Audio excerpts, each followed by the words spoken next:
আগামী 2 সপ্তাহের মধ্যে আন্তর্জাতিক অপরাধ ট্রাইব্যুনালে অভিযোগ জানাবে বিডিআর বিদ্রোহের শহীদ পরিবারের সদস্যরা। পিলখানায় 57 অফিসার সহ 74 জন হত্যার বিচার এবং শহীদ সেনা দিবসের দাবিতে সংবাদ সম্মেলনে এসব অভিযোগ করেন শহীদ পরিবারের সদস্যরা।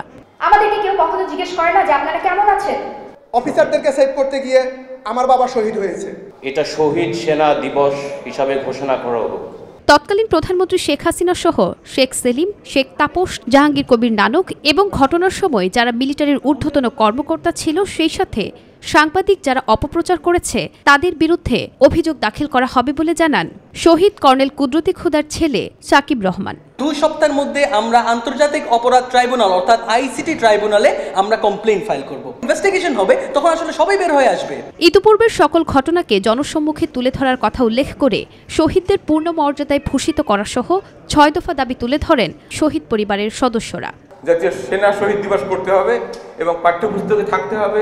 আপনাদের যে এই দিন আসবে না, এই শহীদ পরিবারদের অবশ্যই সম্মানিত করা উচিত।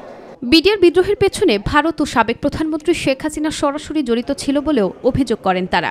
বলেন, এখন মামলার অবস্থান কি তাও জানে না পরিবারগুলো। অনতিবিলম্বে সুষ্ঠু তদন্তের মাধ্যমে বিচারের দাবি জানান তারা। দ্রুত বিচার শেষ করে আটককৃত নির্দোষ সকল মানুষকে ন্যায় বিচার দেয়া হোক।